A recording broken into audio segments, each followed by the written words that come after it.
여러분 안녕하십니까? 11월 2일 굿모닝 MBN 시작합니다. 먼저 오늘의 주요 뉴스입니다. 단계적 일상회복 첫날인 어제 저녁 식당가나 영화관 등은 오랜만에 활기를 되찾았습니다. 오늘도 코로나19 신규 확진자는 1,600명 안팎이 예상되는 등 재확산 우려는 커지고 있습니다. 대장동 의혹을 수사 중인 검찰이 핵심 4인방 중 김만배 씨와 남욱, 정민용 변호사에 대해 구속영장을 청구했습니다. 유동규 전 성남도시개발공사 기획본부장에게는 배임 혐의를 적용해 추가 기소했습니다. 고위공직자범죄수사처가 오늘 고발 사주 의혹의 핵심 피의자인 손준성 검사를 불러 조사합니다. 관련 수사가 시작된 지 2달 만으로 지난해 총선을 앞두고 여권 인사들에 대한 고발장이 작성된 과정이 밝혀질지 주목됩니다. 더불어민주당이 13인 공동선대위원장 체제의 대규모 선대위를 오늘 출범시킵니다. 국민의힘 대선 후보 선출을 위한 당원 투표율은 어제 오후 5시까지 44%에 달해 흥행 열기를 보여줬습니다. 문재인 대통령이 기후변화 총회에 참석해 한국은 온실가스 감축 목표를 상향해 2030년까지 40% 이상 온실가스를 감축하겠다고 밝혔습니다. 이어 남북한 산림협력으로 한반도 전체의 온실가스를 감축할 것이라고 덧붙였습니다. 화요일인 오늘 아침 최저기온은 3도에서 11도로 쌀쌀한 가운데 낮 최고기온은 15도에서 20도로 일교차가 15도 안팎까지 크게 벌어지겠습니다. 강원 영동 북부는 저녁까지 비가 내리는 곳이 있겠고 강원 중부 동해안은 오후에 빗방울이 떨어질 것으로 예상됩니다. 단계적 일상 회복이 시작된 어제 식당과 카페, 영화관 등은 오랜만에 밤 늦은 시간까지 활기를 되찾은 모습이었습니다. 하지만 일부 방역 수칙을 위반하는 사람들도 보였는데요. 위드 코로나 첫날 현장을 이혁재 기자가 다녀왔습니다. 서울 홍대 거리는 어젯밤 늦은 시간까지 사람들로 북적였습니다. 일상회복 이전에는 영업하는 가게도 없고 행인도 드물었지만 밤 10시가 넘어서도 쉽게 사람이 눈에 띕니다. 손님들은 오랜만에 외출로, 고통을 참아왔던 자영업자들은 밀려드는 고객들로 일상회복이 반갑기만 합니다. 평일 밤 10시가 넘은 시간이지만 단계적 일상회복 첫날을 맞은 홍대 거리는 여전히 활기를 띠고 있습니다. 심적으로 답답했었는데 다른 사람도 만나고 이렇게 소통을 하다 보니까 좀 기분이 좀 좋네요. 제재 때문에 좀 많이 이제 참고 이제 버텨왔는데요. 매출을 떠나서 너무 이제 기분이 좋습니다. 수도권은 백신 접종 여부와 관계없이 10명, 비수도권은 12명까지 모일 수 있게 됐고 결혼식장 등 각종 행사도 방역 패스 소지자로만 구성하면 499명까지 참여할 수 있게 됐습니다.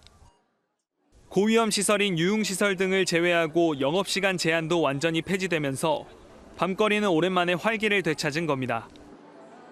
다만 마스크를 벗고 이야기를 나누는 등 방역수칙 위반 모습도 보여 전문가들은 마스크 쓰기 등 기본 방역수칙은 계속 지켜야 한다고 조언합니다. MBN 뉴스 이혁재입니다. 코로나19로 텅텅 비었던 야구장은 위드 코로나가 시작되면서 최근 들어 가장 많은 관중이 야구장을 찾았고 치맥도 허용됐습니다. 영화관도 팝콘을 먹으며 심야 영화까지 즐길 수 있고 박물관과 미술관에서는 관람 인원 제한이 없어졌습니다. 배준우 기자입니다. 위드 코로나 첫날 가을 야구 첫 경기를 보기 위한 시민들로 경기장은 입구부터 붐빕니다. 키움과 두산의 와일드카드 결정전을 맞아 코로나19 이후 가장 많은 12,400여 명의 관중이 경기장을 찾았습니다.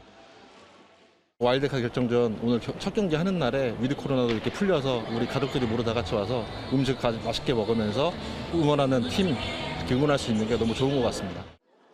위드 코로나가 시작되면서 프로야구 전 좌석이 백신 접종자 전용 구역으로 운영돼 100% 관중 입장이 가능하고 실외 경기장은 치맥도 허용됩니다. 거의 1년 만에 자정 이후에도 영화를 볼 수 있게 되면서 영화관엔 심야 관객들의 발길이 이어졌습니다. 밤에 보는 영화의 느낌이 있는데 그거를 못 즐겨서 아쉬웠는데 볼 수 있어가지고 첫날 이렇게 혼자 달려왔습니다. 백신 접종 후 14일이 지난 관객들만 입장이 가능한 백신 패스관에선 팝콘도 다시 등장했습니다. 미술관과 박물관도 관람 인원 제한이 사라지면서 코로나19로 움츠렸던 문화예술계가 기지개를 켜는 모습입니다. MBN 뉴스 배준우입니다. 단계적 일상 회복이 시작됐지만 방역 패스가 없는 분들은 불편을 감내해야 할 것 같습니다. 헬스장이나 노래방, 목욕탕을 가려면 백신 접종 증명서나 PCR 음성 확인서 또는 예외 확인서가 있어야 하는 건데요. 업주들도 미접종자들도 불만을 나타내고 있습니다. 정태진 기자가 현장을 다녀왔습니다.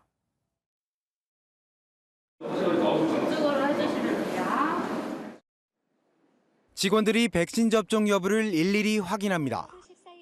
어제부터 실내 체육시설에는 방역 패스가 적용됐습니다. 백신 접종 완료 후 14일이 지나지 않았거나 미접종자의 경우 음성 확인서가 없으면 헬스장 등 시설을 이용할 수 없는 겁니다. 방역 패스가 필요한 곳은 유흥시설과 노래방, 목욕탕, 카지노 등 13만 개의 다중이용시설입니다. 의료기관과 요양시설 면에도 방역 패스가 필수입니다. 혼선을 막기 위해 방역당국은 1-2주간의 계도 기간을 부여했지만 관련 업주들은 불만입니다. 지금 환불 문의가 상당히 많이 속출하고 있고요. 백신 접종은 의무가 아닌 선택인데 페널티로 작용하는 부분에 대해서 불쾌하게 생각하시는 분들이 계십니다. 시민들도 선뜻 이해하기 어렵다는 분위기입니다. 많은 인원들이 많이 몰려 있고 술도 먹고 했는데 이제 체육시설업에 대한 거는 규제가 너무 심하다 보니까 이해가 안 되고 좀 부작용도 있고 무서워서 못 맞은 사람들은 뭐 사용하지도 말라는 것도 아니고. 그러나 방역당국은 고위험 시설에 대한 방역 패스는 불가피하다며 계도 기간에도 현장 점검과 단속을 계속할 방침입니다. 접종 완료자들을 중심으로 이용을 하게끔 하되 안전도가 확인된 이후 방역 패스를 해제하겠다는 게.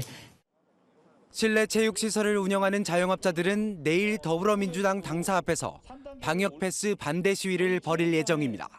MBN 뉴스 정태진입니다. 단계적 일상 회복이 시작됐지만 어제 전국 곳곳에서 코로나19 확진자가 잇따랐습니다. 방역당국과 지자체 등에 따르면 어제 오후 9시까지 전국에서 코로나19 양성 판정을 받은 신규 확진자 수가 1,323명을 기록했습니다. 이 같은 확진자 규모를 고려하면 오늘 0시 기준으로 발표될 신규 확진자 수는 1,600명 안팎이 될 것으로 보입니다. 한편 전국 17개 시도 가운데 부산은 앞으로 실시간 수치를 발표하지 않기로 해 확진자 수 집계에서 제외됐습니다. 대장동 개발 특혜 의혹을 수사 중인 검찰이 한 차례 영장이 기각된 화천대유 대주주 김만배 씨와 남욱 정민용 변호사에 대해 구속영장을 청구했습니다. 검찰은 이 세 사람이 유동규 전 본부장과 공모해 성남도시공사 측에 최소 651억 원의 손해를 끼쳤다고 봤습니다. 길기범 기자입니다. 대장동 개발 특혜 의혹을 수사 중인 검찰이 화천대유 대주주 김만배 씨에 대한 구속영장을 재청구했습니다. 구속 필요성이 충분히 소명되지 않는다며 법원이 영장을 기각한 지 18일 만입니다. 검찰도 검찰의 입장이 있으니까 서로 법원에서 열심히 사실관계를 두고 다투겠습니다. 천화동인 4호 실소유주 남욱 변호사와 대장동 사업의 실무를 주도한 것으로 알려진 정민용 변호사에 대해서도 구속영장을 청구했습니다. 검찰은 이 세 사람이 구속된 유동규 전 본부장과 배임 혐의를 공모한 것으로 봤습니다. 이들은 화천대유에 각종 특혜를 주는 방법으로 최소 651억 원 상당의 이익을 얻었고 성남도시개발공사에 손해를 끼쳤다는 겁니다. 또 수표 추적과 관련자 진술 등을 토대로 김 씨가 발행한 1,000만 원권 수표 40장이 유 전 본부장에게 흘러간 뒤 정 변호사와 남 변호사에게 다시 전달된 것으로 판단했습니다. 대장동 4인방 중 한 명인 정영학 회계사는 이번 영장 청구 대상에서 제외된 가운데 3명의 영장실질심사는 내일 열릴 예정입니다. MBN 뉴스 길기범입니다. 대장동 개발 특혜 의혹과 관련해 성남도시개발공사가 초과이익 환수 조항이 빠진 부분은 업무상 배임 소지가 있다고 밝혔습니다. 공사는 1,793억 원이 부당이득으로 판단된다며 반환 청구 등 법적, 행정적 조처를 할 예정이라고 밝혔습니다. 공사는 공모지침서 작성 과정에서 실무자들의 추가이익 관련 검토 요청이 배제됐고 또 관련 질의 회신 과정에서 공사의 이익은 제시한 1차, 2차 이익 배분에 한정한다고 답한 것은 배임 소지가 있다고 판단했습니다. 다만 누가 이런 결정에 참여했는지는 수사로 밝혀질 사항이라고 밝혔습니다. 곽상도 무소속 의원이 자신의 아들이 화천대유로부터 퇴직금과 위로금 명목으로 받은 50억 원의 추징보전 조치를 풀어달라며 법원에 항고했습니다. 추징 보전 대상은 곽 의원의 아들의 명의로 된 은행 계좌 10개로 곽 의원 부자는 50억 원의 대가성은 전혀 없었다고 주장하고 있습니다.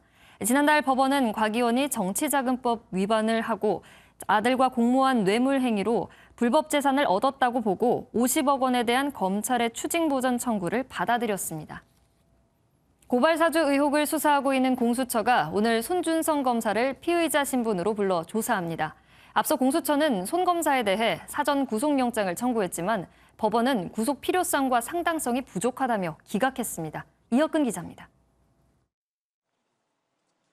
지난달 공수처는 고발 사주 의혹에 연루된 손준성 검사의 구속을 시도했지만 법원은 영장을 기각했습니다.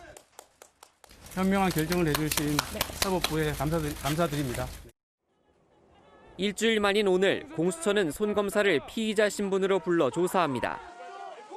손 검사는 지난해 대검 수사정보 정책관으로 근무하며 범여권 인사들에 대한 고발장 작성을 지시하고 이를 야당에 전달하는 데 개입했다는 의혹을 받고 있습니다. 하지만 앞서 청구된 손 검사의 구속영장엔 성명불상자가 고발장을 썼다고 적시된 것으로 알려져 공수처가 고발장 작성자와 전달 경위를 명확히 밝히지 못했다는 비판이 나왔습니다. 손 검사는 고발장 작성과 전달 혐의 모두 일관되게 부인하고 있습니다. 공수처는 영장심사 이후 진행한 보강수사 자료를 바탕으로 손 검사를 추궁할 것으로 보입니다. 손 검사에 대한 체포영장과 구속영장 모두 기각당했던 공수처가 피의자 조사를 통해 수사에 전환점을 마련할 수 있을지 관심이 쏠립니다. 공수처는 고발장을 전달받았다는 의혹을 받고 있는 국민의힘 김웅 의원도 이르면 이번 주 소환할 예정입니다. MBN 뉴스 이혁근입니다. 이재명 더불어민주당 대선 후보는 전국민 재난지원금은 결단의 문제라며 정부와 민주당의 협조를 거듭 요청했습니다. 민주당은 이낙연 캠프 의원들이 대거 참여한 선대위 인선안을 발표하고 이재명 후보의 승리를 위해 하나가 됐다고 강조했습니다. 백길종 기자입니다. 최대 50만 원 수준의 추가 재난지원금이 필요하다고 강조한 이재명 더불어민주당 후보는 예산 증액은 결단의 문제라며 정부를 압박했습니다. 결국은 판단의 문제가 아니라 결단의 문제이기 때문에 국민들의 여론이 형성이 되면 저는 그에 따르는 게 국민 주권 국가의 관료와 정치인이 할 일이다. 로마를 방문한 홍남기 경제부총리가 즉답을 피한 가운데 민주당 지도부도 본격적인 논의에 착수하겠다는 뜻을 밝혔습니다. 연말까지 추가 세수가 당초 예상보다 약 10조 정도 더 이상 거칠 예정입니다. 이 재원을 기초로 우리 국민들에 대한 지원이 충분히 이루어질 수 있도록. 이런 가운데 민주당은 공동선대위원장만 12명에 169명 의원이 전원 참여하는 메머드급 선대위를 발표했습니다. 함께 경쟁했던 경선 후보가 모두 참여하고 각 경선 후보 캠프 역시 선대위에 모두 하나가 되는 용광로 선대위로 구성합니다.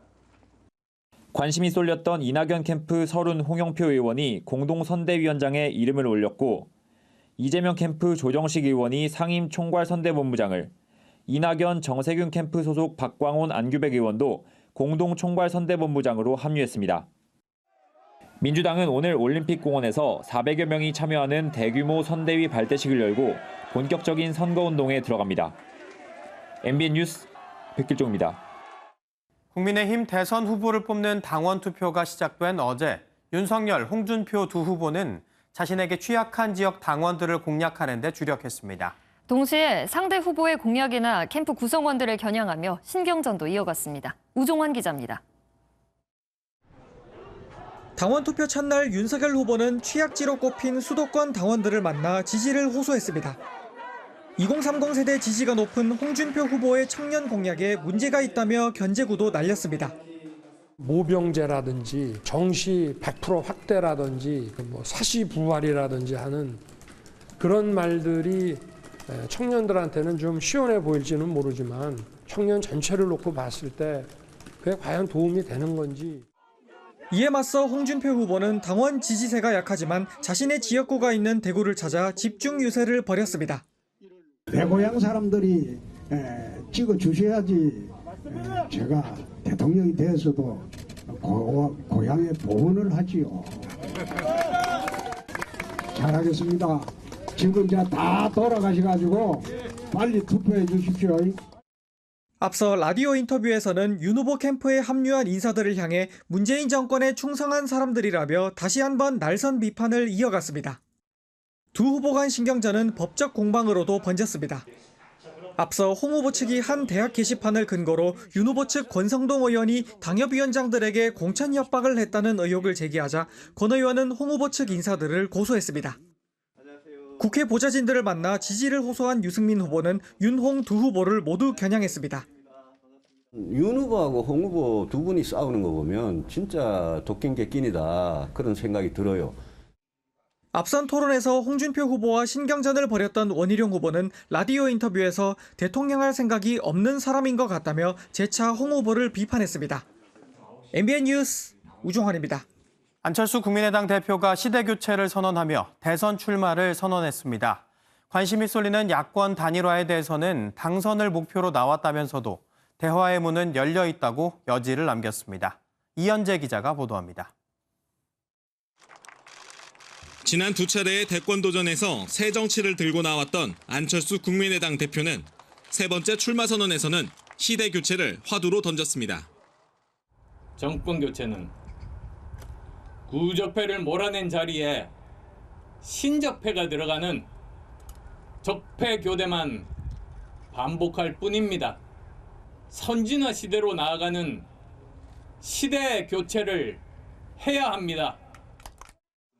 또 당선되더라도 국민의 신뢰를 50% 이상 받지 못하거나 소속 정당이 22대 총선에서 제1당이 못 된다면 대통령직에서 물러나겠다고 약속했습니다. 국민의힘 후보와의 단일화에 대해서는 대선 승리를 목표로 뛰겠다면서도 뜻을 같이 하는 이들과는 대화의 문을 열어놓겠다고 밝혔습니다.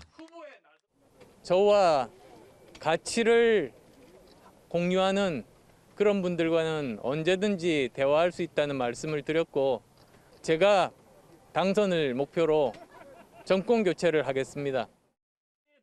지난 4월 서울시장 재보궐 때 대선에 불출마하겠다고 말했던 안 대표는 발언을 번복하는 것 아니냐는 지적에 대해서는 당선을 전제로 대권 도전을 안 하겠다는 말이었다고 해명했습니다. 이준석 국민의힘 대표는 먼저 단일화를 제안할 상황은 아니다라고 선을 그었고 제3지대 대권 주자인 김동연 전 부총리 측은 구태 정치의 또 다른 선언일 뿐이라며 비판했습니다. MBN 뉴스 이현지입니다. 영국을 방문 중인 문재인 대통령이 제26차 UN 기후변화협약 당사국 총회 COP26에서 온실가스 40% 이상 감축안을 발표했습니다. 남북 산림협력을 통한 한반도 온실가스 감축 의지도 드러내 눈길을 끌었습니다. 에든버러에서 송주영 기자가 보도합니다. 문재인 대통령이 우리 시각으로 오늘 새벽 제26차 UN 기후변화협약 당사국 총회 COP26에서 온실가스 40% 이상 감축안을 밝혔습니다. 한국은 2030 NDC를 상향하여 2018년 대비 40% 이상 온실가스를 감축하겠습니다. 지난해 10월 국회 시정연설을 통해 2050년 탄소 중립 비전을 밝힌 지 1년 만에 국제사회에서도 처음 공식화한 겁니다. 문 대통령은 미국, 유럽연합, 영국 등이 참여한 국제 메탄 서약에 가입해 메탄 감축 노력에 동참하겠다는 뜻도 밝혔습니다. 메탄은 이산화탄소보다 온실 효과가 매우 높아 기후 위기 해결의 중요한 열쇠입니다. 한국은 국제 메탄 서약에 가입해 메탄 감축 노력에 적극 동참하겠습니다. 또 개도국의 산림 회복에 적극 협력하겠다고 밝히면서 남북 산림 협력으로 한반도 온실가스를 감축하겠다고 강조해 눈길을 끌었습니다. 이 발언은 최일 주영 북한 대사도 현장에서 청취했는데 문 대통령은 지난 2018년 평양 남북정상회담에서도 산림 협력 가능성을 열어뒀습니다. 상대적으로 덜 민감한 기후 분야 협력을 시작으로 문 대통령이 외교와 환경을 결합한 새로운 대북 접근법을 구상한 것으로 보입니다. 에든버러에서 MBN 뉴스 송주영입니다. 바이든 미국 대통령이 파리 협약을 탈퇴한 데 대해 사과 입장을 밝혔습니다. 트럼프 정책에 대해서 국제사회에서 공개적으로 사과한 건데 이례적이라는 평가입니다. 워싱턴에서 최중락 특파원입니다. 바이든 미국 대통령이 유엔기후변화협약 당사국 총회에서 국제사회에 고개를 숙였습니다. I guess I shouldn't apologize, but I do apologize for the fact the United States, the last administration pulled out of the Paris Accords and put us sort of behind the eight ball. 미국 대통령이 전임자의 결정이나 정책에 대해 공개적으로 사과하는 것은 이례적입니다. 그러면서 바이든 대통령은 앞으로 2030년까지 온실가스 배출량을 10억 톤까지 줄일 것이라며 주도적으로 실천할 것이라고 강조했습니다. We're planning for both short-term sprint to 2030 that will keep 1.5 degrees Celsius in reach and for a marathon that will take us. 또한 기후변화 대응은 국제사회가 도덕적, 경제적으로 반드시 해야 할 일이라면서 최근 에너지 가격 상승은 에너지원 다변화 필요성을 강화하는 것이라고 설명했습니다. 시진핑 중국 국가주석은 서면 메시지를 통해 선진국은 기후변화 대응을 위해 더 행동해야 할 뿐만 아니라 개발도상국이 더 잘 대응할 수 있도록 지원해야 한다고 촉구했습니다. 백악관은 중국을 겨냥하며 책임 실행 능력과 이행 여부는 스스로 달려있다고 말해 세계에서 가장 많은 탄소를 배출하는 중국의 시진핑 주석이 회의에 불참한 것을 우회적으로 비판했습니다. 워싱턴에서 MBN 뉴스 최중락입니다. 한미 군 당국이 어제부터 닷새 동안의 일정으로 연합 공중훈련에 돌입했습니다. 군 소식통에 따르면 이번 훈련은 한국 공군의 F-15K 전투기, 미 공군의 F-16 전투기 등 양국 군 공중전력 100여 대씩이 참가하는 전투준비태세 종합훈련입니다. 한미는 매년 12월 대규모 연합 공중훈련인 비질런트 에이스를 실시해왔지만 한반도 대화 분위기가 조성된 2018년을 기점으로 규모를 축소한 전투준비태세 종합훈련을 비공개로 진행해왔습니다. 나이지리아에서 공사 중이던 21층 건물이 무너지며 수십 명이 다쳤고 구조 작업이 진행 중입니다. 정부군과 반군이 싸우는 예멘에선 미사일이 떨어져 어린이를 포함해 최소 22명이 숨진 것으로 전해졌습니다. 고정수 기자입니다. 나이지리아 경제 중심이자 최대 도시로 꼽히는 라고스. 잔뜩 고인 철근과 산산조각난 콘크리트 속을 불찾기가 파헤치고 있습니다. 약 2년째 공사 중이던 21층 아파트가 갑자기 무너진 겁니다. AFP 등 외신은 이 사고로 현장 근로자 최소 3명이 숨지고 잔해에 깔린 수십 명이 아직 구조되지 못했다고 보도했습니다.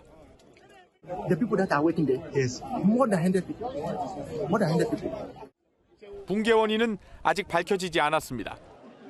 나이지리아에선 규제 허술과 건축 자재 문제로 건물 붕괴가 빈번하다는 지적이 나오는 가운데 현지 당국은 비상사태 대응 계획을 가동했습니다. 내전 중인 예멘에선 마리브 도심에 지난달 초에 이어 또다시 미사일이 떨어졌습니다. 예멘 정부는 후티 반군이 쏜 탄도미사일에 종교학교가 있는 이슬람 사원이 피격돼 어린이 포함 최소 22명이 숨졌다고 밝혔습니다.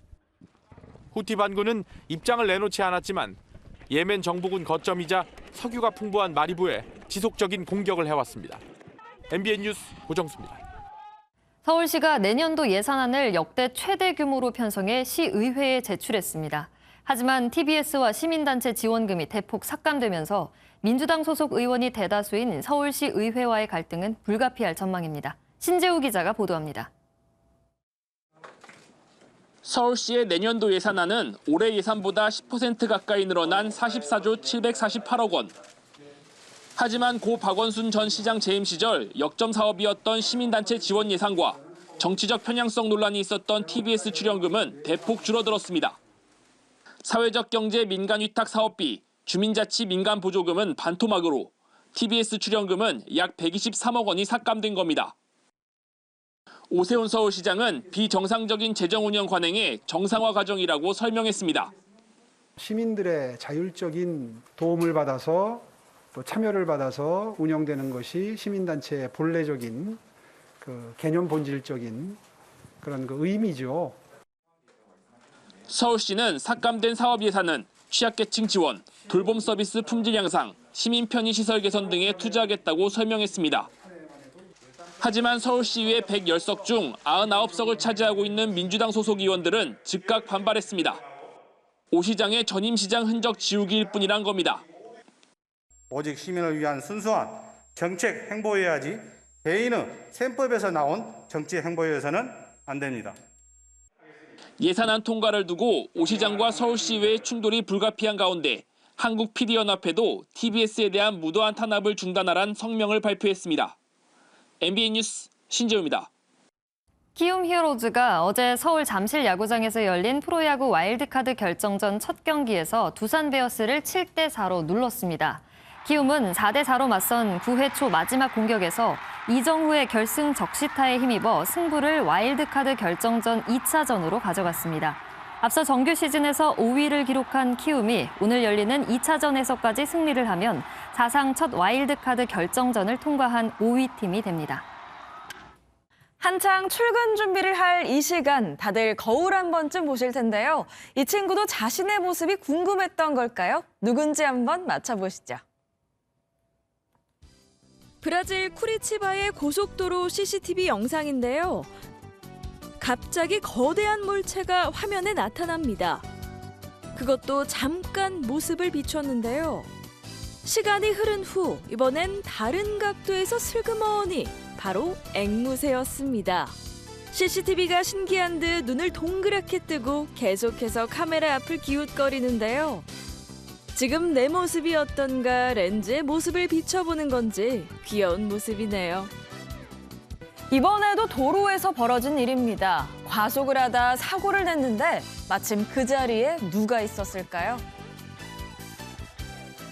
차량이 어마무시한 속도로 커브길을 내달리더니 속도를 조치하지 못하고 그대로 전봇대를 들이받습니다. 그야말로 반파 상태가 됐고 화재까지 발생한 아찔한 순간 이 사고를 현장에서 목격한 이들이 있었습니다. 바로 옆 정차된 차에서 휴식을 취하던 미국 플로리다의 경찰관들인데요. 이들도 놀랐을 텐데 즉시 구조에 나섭니다. 운전자는 크게 다쳤지만 목숨은 구할 수 있었는데요. 마침 경찰관이 근처에 있었으니 정말 다행입니다. 최근 화산 관련한 소식 종종 전해드렸는데요. 이번엔 일본 해저에서 근 80년을 통틀어 가장 강력한 폭발이 발생해 피해가 속출하고 있다고 합니다. 일본 오키나와의 바닷물을 따라 넘실대는 이것. 언뜻 봐선 공사 현장에 시멘트를 풀어놓은 모습인데요. 바로 용암이 갑자기 식으며 생긴 경석이라고 합니다. 필리핀에 있는 일본령 오가사와라 제도 부근에 해저 화산이 폭발해 대량의 경석이 떠내려온 걸로 보입니다. 전문가들은 수면 아래로 가라앉을 때까지 시간이 필요하다고 설명했는데 물고기가 폐사하고 선박이 고장나는 등 피해가 잇따라 긴급 제거 작업에 나섰다네요. 지금까지 굿모닝 월드였습니다.